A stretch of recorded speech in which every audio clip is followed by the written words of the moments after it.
Hello and welcome everybody to another episode of Books and Bytes. Today we're embarking on a deep dive into a profoundly influential and, well, often provocative work, Walter E. Williams's America, a Minority Viewpoint.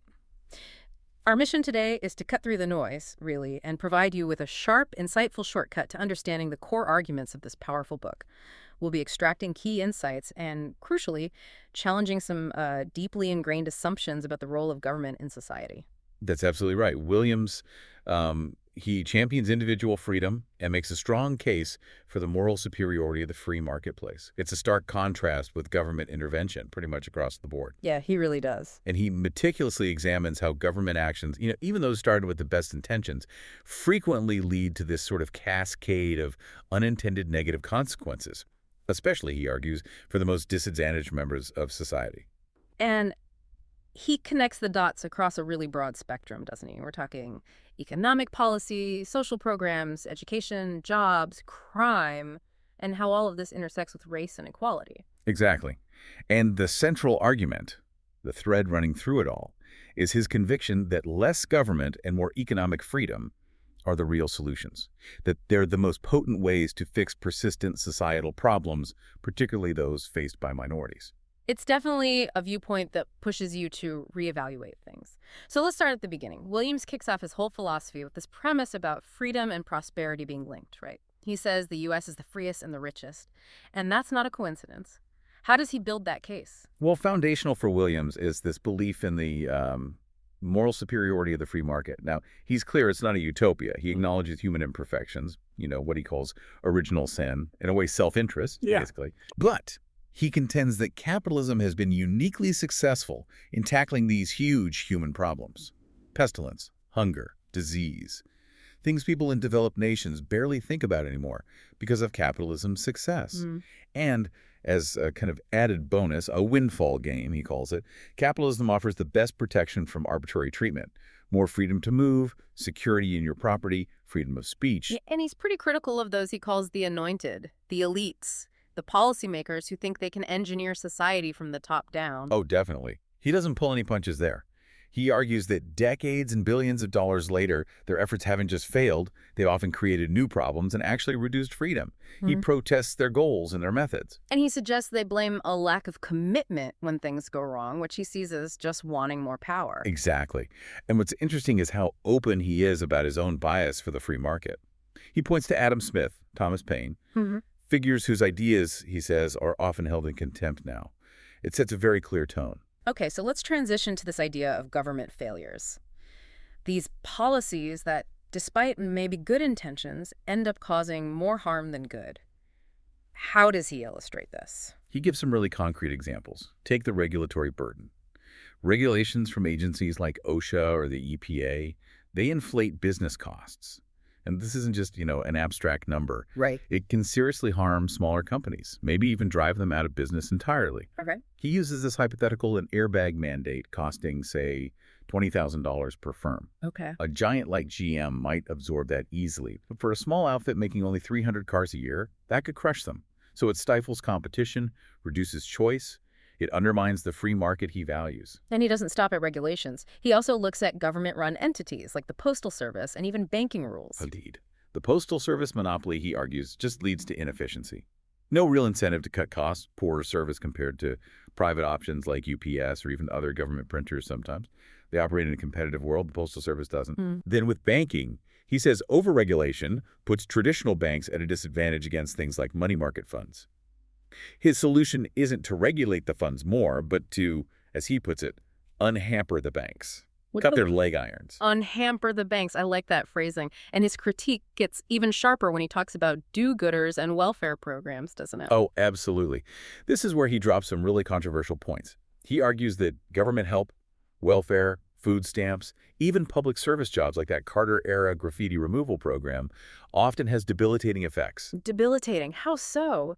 He claims they create dependence, inhibit upward mobility, especially in Black communities, instead of fostering independence. He points to Micronesia, where government handouts basically killed productive incentive. Wow. And he does this provocative calculation. If the billions spent on poverty programs went directly to the poor, each family of four could get something like $40,000 a year. His implication: A lot of that money props up a welfare industry, bureaucrats, consultants, not the people it's meant to help. That's a stark claim. Let's shift now to his core idea of freedom, defined by voluntarism versus government coercion. How does this play out? It's fascinating. He notes how people with wildly different tastes in private goods, cars, music, whatever, coexist peacefully. But with public goods, like education, conflict erupts, marches, boycotts, court cases. Well, wait, difference. Because, he says, public goods require collective agreement. Everyone gets the same type, same quantity, little flexibility. It forces conformity and therefore maximizes conflict. That distinction really highlights why some issues are so contentious, and this idea of limited choice, forced conformity. How does that connect to his critique of government monopolies, like licensing? He hammers this point. Occupational and business licensing, he argues, are government-sanctioned monopolies that restrict entry and kill opportunities. Gives us striking examples. The $65,000 New York taxi medallion. Yeah, you mentioned that. Or that black trucking company spending $350,000 in legal fees just to get ICC approval to haul goods across state lines. He calls it contempt for the principles on which our nation was founded. Strong words. And then he applies economic analysis to things like prostitution, gambling, drugs being illegal. He argues making them illegal doesn't stop them, it just makes them profitable for criminals, jacks up prices like the $200 a day heroin habit, and pulls police away from fighting violent crime like murder and rape. The social cost goes up. He extends this anti-coercion stance to the military draft too, right? Absolutely. He calls the draft confiscation of labor. Fundamentally inefficient, he argues, because it ignores the true opportunity cost of the draftee's time and skills. He strongly advocates for a voluntary army paid competitive wages. The draft, for him, is a denial of liberty, an offensive coercion. And all of this ties into a really core statement he makes. Human rights are property rights. What's the significance of that? That's central to his worldview. Government coercion, like redistributing income or forcing citizens to fund things they oppose, he uses public funding for abortion as an example, isn't just violating some abstract principle, it's violating concrete personal liberty and property rights. You can't separate economic freedom from personal freedom, in his view. Okay, let's pivot to his specific minority viewpoint on race and economic opportunity. This is where he really challenges conventional thinking. Yes, this is probably where Williams is most provocative. He acknowledges racial discrimination exists. Historically, it was huge. But he argues it's neither a necessary nor a sufficient condition for thwarting economic progress of groups. How does he support that? He points to examples. West Indian blacks, Jewish immigrants, Japanese Americans, Chinese communities in Southeast Asia all faced significant discrimination, he notes, but achieved economic success, often without massive government help. Which leads him to that really challenging conclusion. Maybe government help may actually be one of the very factors inhibiting black upward economic mobility. That is a very counterintuitive claim, and he applies this thinking to public education as well. Scathingly, he condemns the public education monopoly for delivering rotten education and grossly fraudulent diplomas, especially to inner-city black children. Right. He cites examples of teacher competency tests being failed spectacularly, functionally illiterate teachers, teachers unable to do basic math. He sees it as a fundamental system failure. So if the diagnosis is that grim, what are his proposed solutions for education? They're radical, as you'd expect.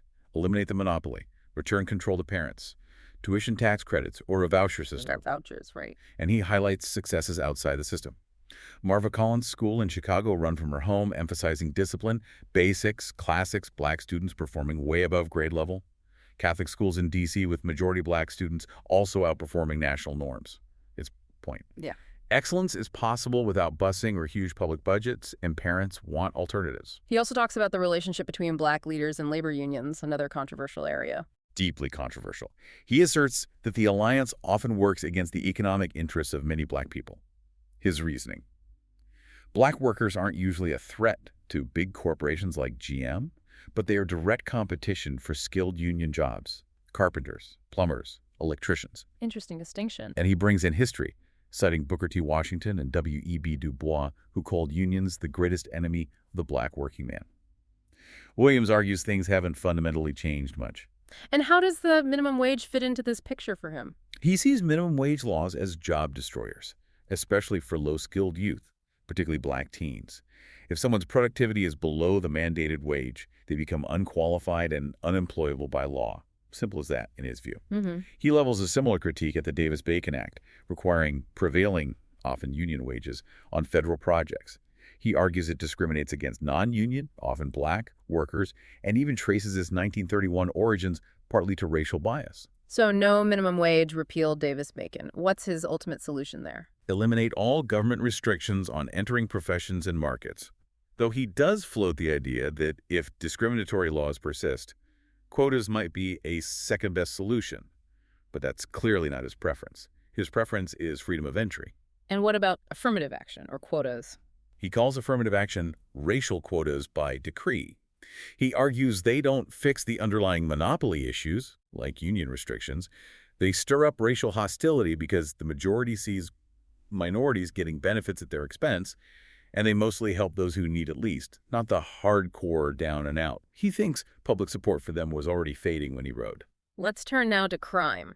Williams has a strong perspective here, too, particularly on its impact in poor and minority communities. Yeah, and he pushes back hard against blaming crime solely on racism or poverty. He uses history again, pointing out that black communities in the 1940s were often safer people, sleeping on rooftops in Philly during heat waves, he mentions, despite more overt racism then. So he's saying the link isn't so direct. Right. He implies that blaming society can distract from individual accountability. And he stresses who suffers most from crime. The poor communities themselves. Exactly. Poor people, especially poor black people, rely most on public order because they can't afford private security, alarms, or moving away.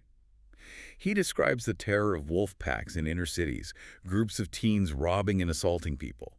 It's about the lack of basic safety. So what's his prescription for dealing with crime? Hold criminals accountable. He criticizes policies that release offenders early due to overcrowding, or that blame society instead of the perpetrator. He says flat out, law and order is in the interest of every American, but it is even more important to poor people. They can't buy protection. Okay, let's wrap up with his broader economic points. Inflation, taxes, government spending. How does he tie these back to freedom? He sees inflation as fundamentally dishonest. Lying thievery, by the government he calls it. Printing money to cover deficits, devalues savings, retirement checks. It's a hidden tax, transferring wealth from citizens to the state. He even cites research suggesting inflation erodes the moral fabric of society. And this connects to the federal budget. Directly. He argues the budget isn't really controllable in the normal sense. It's driven by thousands of spending constituencies. Businesses, farmers, unions, everyone lobbying for their piece of the pie. Right. This leads to ever-increasing uncontrollable spending, crowding out private activity. He sees things like farm subsidies, maritime subsidies, grants to big businesses as just welfare for the politically connected, paid for by taxpayers, often resulting in higher prices for everyone else. And he has a famously controversial take on Social Security. Oh, yeah. Calls it a sacred cow and a bad deal. Argues it's not a real trust fund, just a pay-as-you-go welfare program dependent on future taxpayers. He contrasts its returns unfavorably with what private retirement accounts could yield, suggesting many people, especially lower-income workers who might die younger, actually lose out. So private accounts would be his preference? Compulsory private plans for younger workers, yes, while keeping promises to current retirees. That's his suggestion. And tying it all together, taxation itself is a liberty issue for him. Absolutely. High marginal tax rates plus inflation discourage saving, investment, work, less productivity, fewer jobs. For Williams, tax cuts aren't just economic policy, they're about liberty restoring to people what they produce. High taxes are a reduced form of servitude, he says provocatively. He uses an analogy to sum up government intervention, doesn't he? Yeah, from that play, Green Pastures. God needing 4 or 5 more miracles to fix the problems caused by the first one. That's how he sees government intervention. One action creates unintended problems, requiring more actions, and so on. Uncle Sam is no miracle worker, is his bottom line. So the ultimate solution for Williams is less government across the board. Essentially, yes. A call for Americans to demand less from government, eliminate special favors for anyone, and foster economic freedom for all. He even mentions a constitutional amendment to limit spending as a way to enforce fiscal discipline and restore liberty. Walter E. Williams's America, A minority viewpoint, it really does offer this consistently applied, challenging philosophy. It forces you to question basic assumptions about government's role and its impact on freedom and prosperity. It really does. He argues relentlessly that radical economic freedom is the best path to prosperity and real opportunity, even for the most disadvantaged, and that government interference, however well-meaning, often just makes things worse. So, considering Williams's minority viewpoint, it leaves you wondering what aspects of help in our own society, things we might see as essential, could actually be creating unforeseen burdens? What freedoms might we be trading away for perceived benefits? Perhaps, as Williams might argue, true compassion lies in the courage to, well, unhamper the individual and let them thrive.